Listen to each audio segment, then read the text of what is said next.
Yan, mainit na po yung ating ano, kaldero.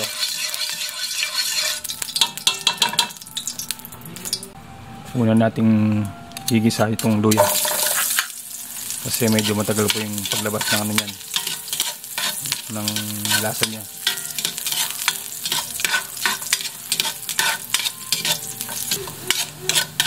Kung makikita niyo po, medyo brown na po itong luya. Sunod na natin ilagay yung bawang at sibuyas. Maraming bawang, mas maigi. Yan.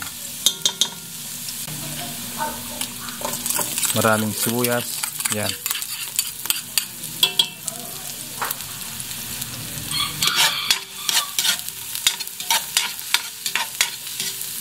Bigyan natin ng 1 minuto ang pagigisa sa bawang at sibuyas. Kung titignan niyo po, itong sibuyas medyo ano na, malambot na. So parang ano na siya, translucent. During this point, pwede na po natin lagay yung chicken wings at yung guya. Pakita po sa inyo. Ito po yung chicken wings.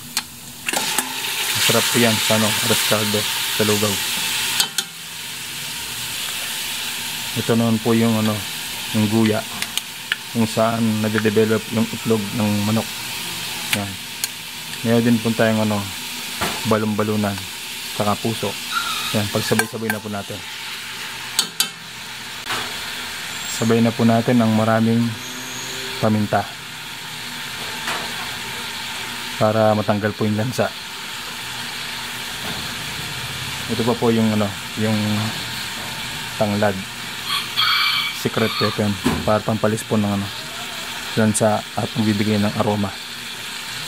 Lagyan na rin po tayo ng patis, yan, para pampalasa na po agad.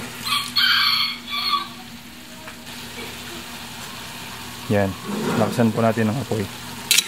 Tapos gisa-gisa po natin. Dahil sarap ng amoy. Bagal na bagal ito sa ano, sa malamig na panahon. Minsan malamig na panahon, minsan naulan. Yan. Sarap po ito. Tapos samahan niyo po ng tokot baboy na side dish. Ayan, medyo brown na sila. So gagawin natin, takpan natin sa mainang apoy. Mga 5 minuto hanggang 10 minuto sa mainang apoy. Ayan, balik po tayo mamaya. After 10 minutes, check po natin. Yan o. Ano na sila, nahapok na sila. Matigas pa yan actually. Pero masarap na po ng amoy. Panalo na po ito. Yung masarap po yung bahay ng ano, bahay ng itlog, kung saan po siya nade-develop. Next step po natin, ilalagay na po natin tong bigas. 1 cup na glutinous rice, tsaka 1 cup na jasmine rice po yan. Yan. Parang kung titignan nyo, konti lang, no? Mamaya yan, marami yan. Sabay na po natin tong ano po, 1 liter na tubig muna. Mamaya magdadagdag po tayo ng mainit na tubig. Haluin natin. Yan.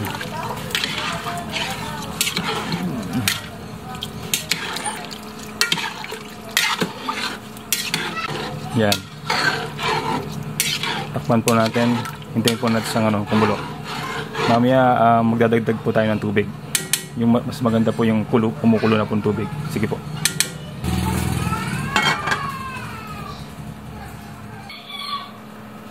Yan, nakulo na po after 3 minutes. So ang gagawin po natin ngayon, haluin natin para hindi masunog sa ilalim. Grabe, sarap ng amoy. Kakagutom tuloy. Ano, tignan po natin. Kulang po yung tubig. So maglalagay po tayong kumukulong tubig para dire-diretso po siyang kumukulo. Yan. Pwede rin pong tap water. Kaya lang matagal po siyang kumulo. Lalo na kung nagmamadali kayo, mas mainam po kung meron na kayong kumukulong tubig. Halimbawa, kulang pa po yan, edi mamaya magpakulo po kayo ulit. Yan. Palagi ko kulang pa yan. Haluin natin sandali. Tapos takpan.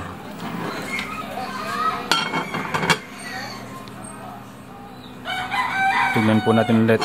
After 15 minutes po. Yan, ganyan na po yung tsura niya. Yan. Sa tingin ko po, kulang pa ng tubig yan. Kasi hindi pa ganun ka-alsa yung hindi pa umalsa masyado yung yung kanin. Yung bigas. Yan. Dagdag po tayong tubig. Yan. Nagpainit na po ako kanina. Dagdagan po natin. Yan. Sasabay ko na po itong chicken cubes. Haluin natin. Yan. Kung sa tingin niyo po sakto na po yung ganyan tubig, nasa sa inyo po yun. Sa akin po kasi gusto namin parang sinigang. Yung sobrang dapat po kasi parang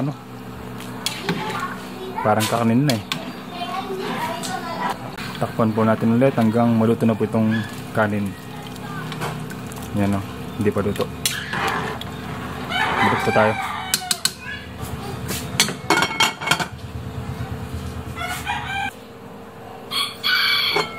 Check na po natin.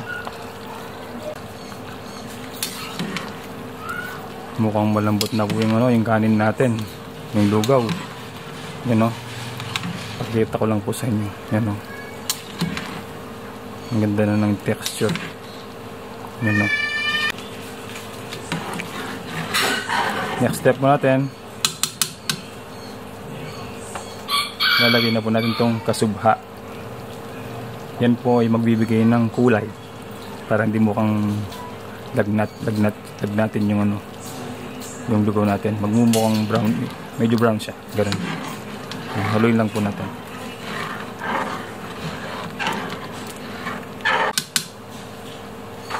Takpan po natin ng mga 3 to 5 minutes.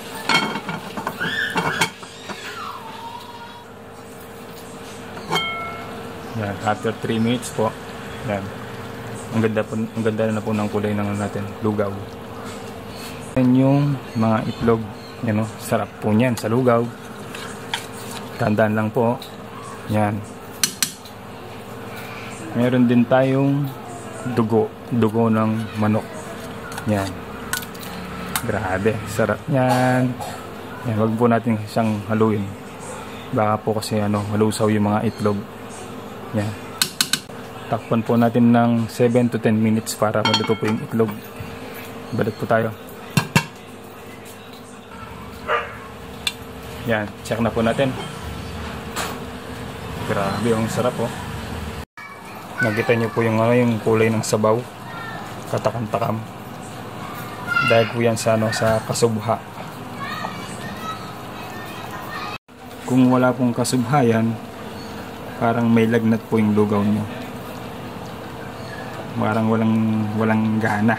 Pero tingnan niyo po yan medyo siya, yellowish.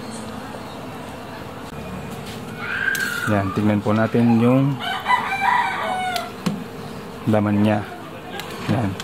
Luto na po yan. Tingnan niyo po itong ito pong itlog. Grabe, ang sarap niya yung itlog. Grabe yan. Sarap niya sa malamig na panahon. Yung maulan. Grabe panalo po yan. Yan, papakita ko lang po sa inyo yung itlog. Yan sino bang ayaw niyan. Tapos yung bahay ng itlog. Yan po. Napakasarap po niyan. Yan. Tapos meron pang chicken wings. Panalo. Tapos yung dugo. Yan, masarap po yan, yung dugo. Grabe oh, sarap po. Sana na-enjoy po itong aking recipe. Budget meal na recipe po. Tubong lugaw. Pwede rin po itong pang negosyo. Kasi mura lang po yung yung guya. Yan. Napakadali po, di ba? Hanggang sa muli po. Sana panoorin niyo po yung ibang recipe. Yan, ang ganda niya, no? Subscribe na rin po kayo sa YouTube channel po natin. Tapos click niyo po yung notification icon para updated po kayo sa mga darating na video namin. Yan, no? Sarap po. Salamat po. Ingat po. Grabe oh.